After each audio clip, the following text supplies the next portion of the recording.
their snow shovel away a couple days ago. It was my wife. She did it. When all this snow started falling, I was thinking, I can't wait to get up front and say, who put their snow shovel away? And then we went to shovel, and I'm like, where are the snow shovels? They were put away. Now we know. You're welcome.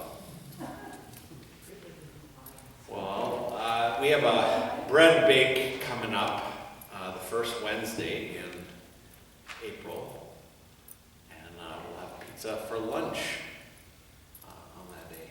So come on up and be a part of the bread bake. We are also doing Lenten services after our soup and sandwich lunches. Very delightful time. And come on out and get your midweek soup and sandwich Lenten service on. Let us stand and join together in our call to worship.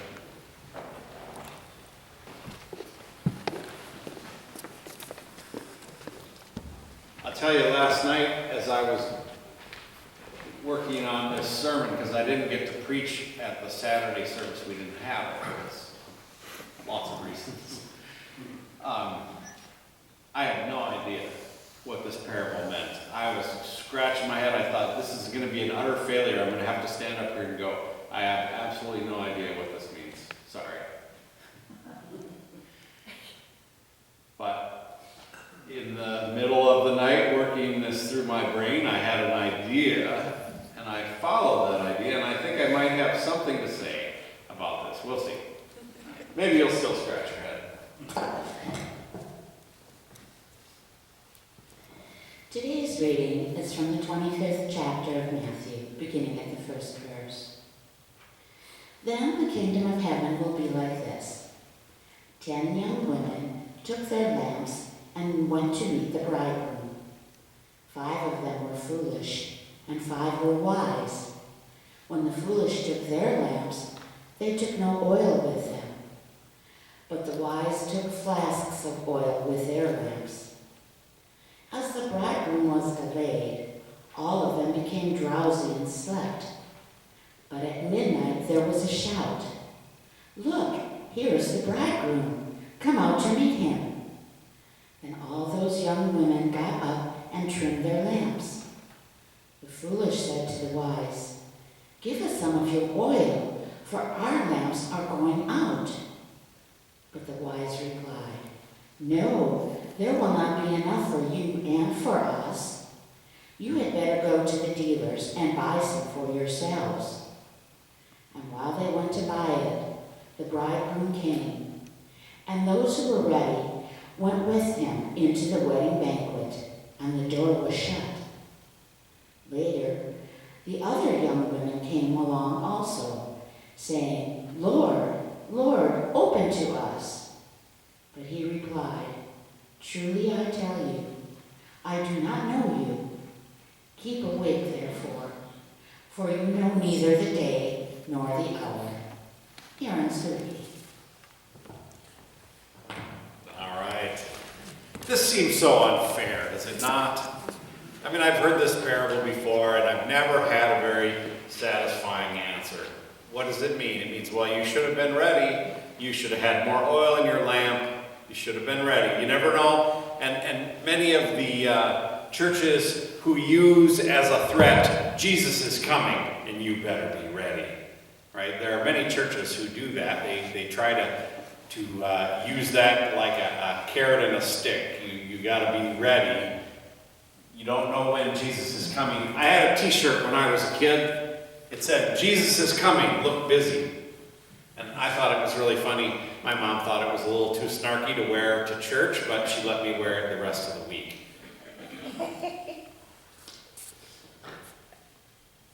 We have to think a little bit about who is listening again. It's the same the last 3 weeks. So we have the group of people who hold all the power and authority and money in Jerusalem. They're the religious Jewish elite. They are there listening in the temple, and they're trying to trap Jesus. They're trying to trap him in something he says. And then there are also lots of pilgrims who are coming into the temple from far and wide on a religious pilgrimage to come and hear Jesus, to come and worship, to come and pay their offerings, to those who can afford it, to make sacrifices as their sort of religious duty.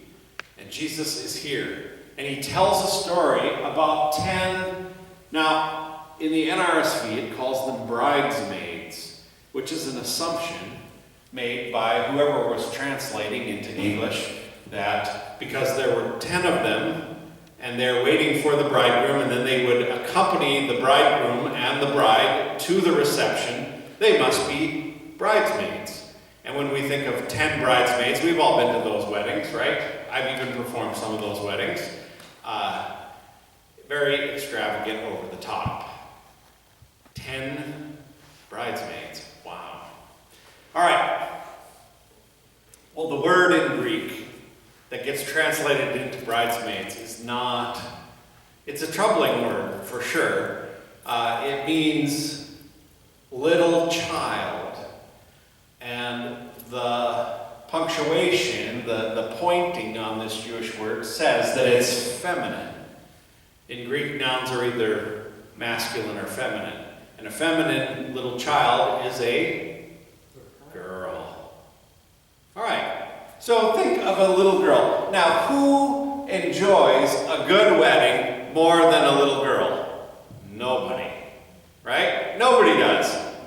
Weddings, like, who wants to go to a wedding? We all kind of go, well, I guess, yeah, I think that's fun. But little girls, you don't have to ask them twice. They're jumping up and down. They're practically wetting their pants. They're so excited to go to, because the bride is like a princess. And it fits into this whole world. That this is their world. This is where they belong. Now we need to know a little bit about the culture.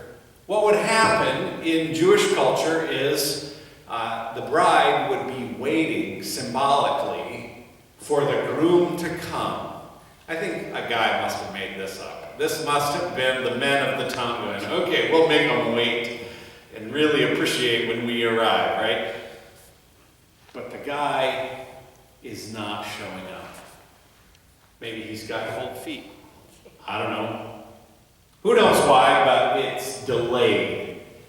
Now, who can blame little girls going to a wedding to not have thought enough ahead to bring more oil? That's not really on them. Nobody would think that was on them.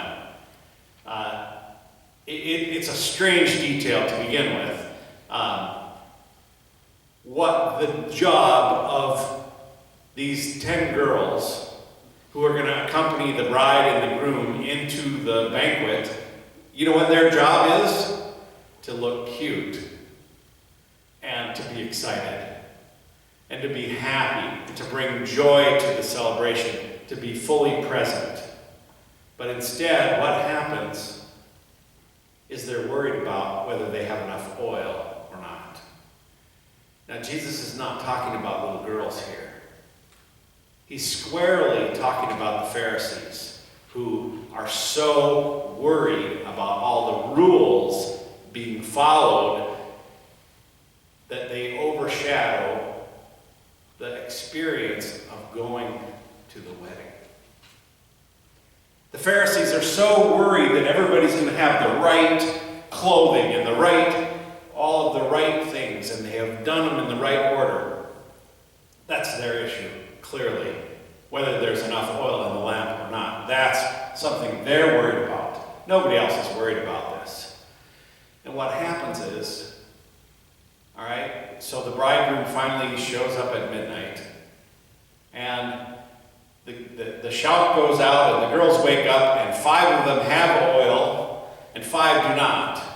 But you know what? They all miss out on the joy of the coming of the bridegroom, because 5 of them are told, you don't belong here because you don't have oil, and 5 of them tell them, you don't belong here because you don't have oil. The 5 little girls who have to say, no, you're not getting any of our oil, they are going to miss the joy of the wedding banquet because of their attitude about being right. Who else does that sound like? The Sadducees, who think they're right and everyone else is wrong. It's easy to miss a celebration by worrying about the wrong things.